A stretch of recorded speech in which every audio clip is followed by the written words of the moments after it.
Hi, my name is Ray Ann Berg. I do have Saxon, if you can see him, Saxon with me. He's my little kitty, and he's probably going to be very annoying throughout this little book chat. But we'll see. I do want to introduce you guys to the Claus Universe. So there's lots of different books. I think there's about 10 of them. The cat almost fell off, sorry. There's about 10 of them, at least that's how many I own.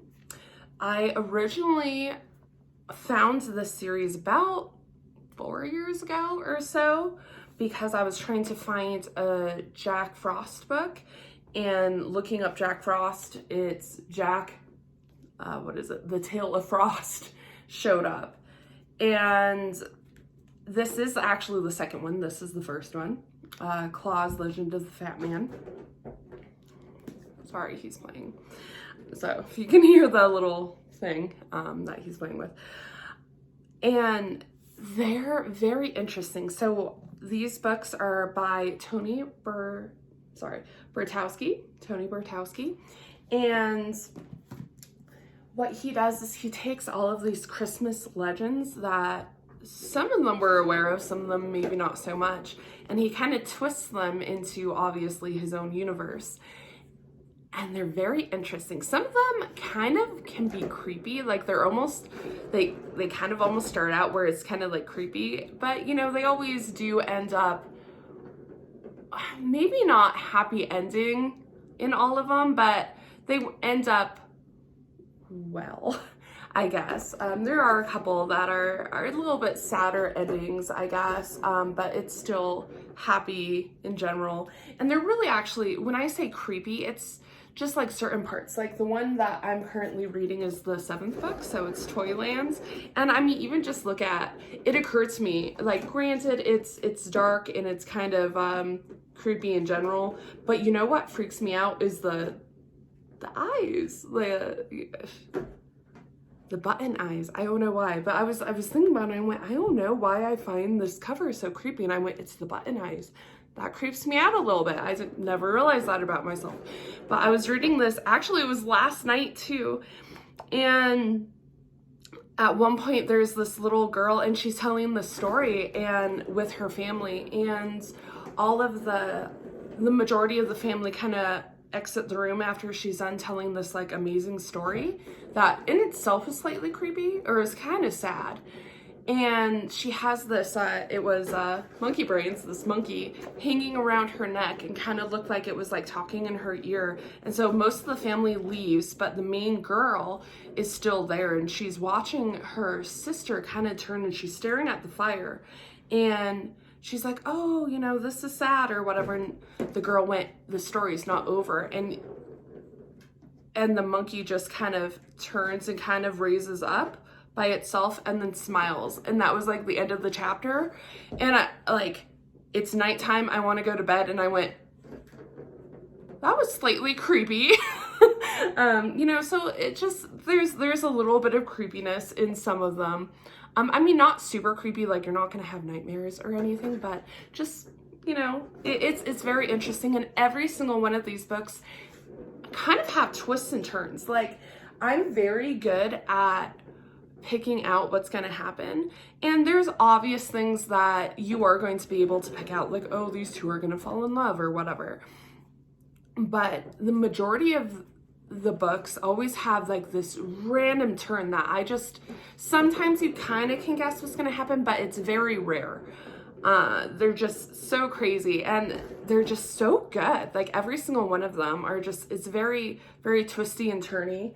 I want to say the only one I wasn't a big fan of is the Ebenezer Scrooge book. It's humbug.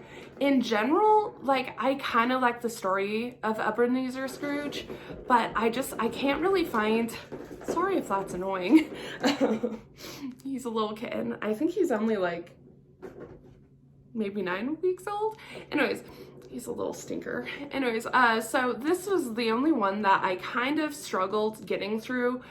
I'm not a huge fan of Ebenezer Scrooge. like, I like in general the storyline, but I've never really found like a movie that I necessarily like about it. And this one was a little bit of a struggle to me. My mom did read it. She liked it. I did love the ending. So like the twist at the end, it was great. And so it's one of those, I struggled to get through it, but the end was worth it to me. And so it did end up being a really fun book. These books you do not have to read in order. You can pick up, like, if this interests you, pick up this one and you'd be perfectly fine reading it without having to read the whole series. And this is like book 4. That being said, there are certain things that, because it's the Claus Universe, he does kind of include hints and like companies. Like, I think if I remember correctly, because I read this a couple winters ago, I think he's like the owner of, like, I think it was called Avocado Inc. or something. And so he's like the owner of like a tech store or something called Avocado. And so at one point in one of the other books, it mentions Avocado Inc. And so it was just kind of a cool like link that I went, oh, that's from this book. But you can still go through these books without completely having to read the whole thing, 1, 2, 3, 4. That being said, I would suggest reading the first book, Claus Legend of the Fat Man, first before picking up Jack, The Tale of Frost, because this also deals with Jack. And I mean, you could pick this up and you'd be fine, but the first one, Claus does explain a lot of what happens. Obviously, it's how Santa became Santa Claus. And to kind of understand Jack, you almost kind of need to read Claus first. I also want to warn you that there are 2 Claus books. So there's Claus Legends of the Fat Man, and I love this one, by the way. I love Claus Rise of the Miser. This one was, actually all of them are pretty great, but this one is one of the top books. Sorry, the cat's attacking my feet. But this is one of my favorites. My mom is currently reading this, so I had to kind of steal it back from her for this message. But it's one of my favorites. Don't knock the thing over. Stinker, little kitties. So I wanted to warn you, there are 2 Claus books. So just be aware of that, but they're all numbered too. So if you look at it, 1, 5. So just so you know. Yeah. I think that's all I kind of wanted to talk to you about. I think all of them are very fascinating. Like I said, they all deal with like Christmas urban legends, and he just twists them into a different telling, and it's very interesting. And some of them are easy to pick out, some of them not so much. Like, it took me a little while to actually realize, like, in the second one, I don't know where it is, the second one is that Jack story, and at one point it kind of almost went into like a Grinch story, and I think it took me 2 times reading it, because I like to reread books. So I originally picked these up about 4 years ago, and I think I only had the first 2, and then picked up the third one.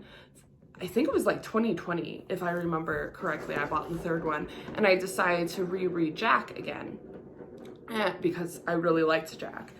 And then I went into this one, and it was the second time reading Jack that I went, oh my gosh, this is like the Grinch. And so it was really fascinating. Like, sometimes you kind of don't get it until you like really sit down and think about it. I mean, maybe you guys would get it like really quickly. I just personally, the way he tells it, you wouldn't be like, oh, it's the Grinch, like at least not to me. Don't be mean. Don't be mean, Saxy. Anyways.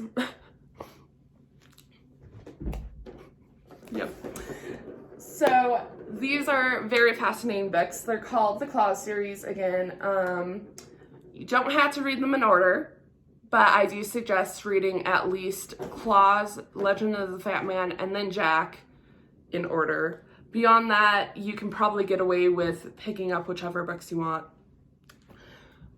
Highly suggest them. They're very fascinating to me, and the twists in every single one of them are they're fun. They're very different, very fun twists. All of the books are just really fun. So I hope you guys have a happy holidays. If you decide to pick up any of these books, that's awesome. I'm glad. Or if you already have picked up the books, what are your favorites? Because I like basically all of them. Like I said, I had a little bit of trouble getting through the Humbug, and I'm only on the 7th book, and I know I have 10. There's 10 of them at least if there's not an 11th. And I usually try to buy like 3 every Christmas. So we'll say, stop it. And now he's clawing my tights. Awesome. But yes. I hope you guys have a happy holiday, regardless of what you celebrate. Happy holidays, and I will talk to you later. Bye!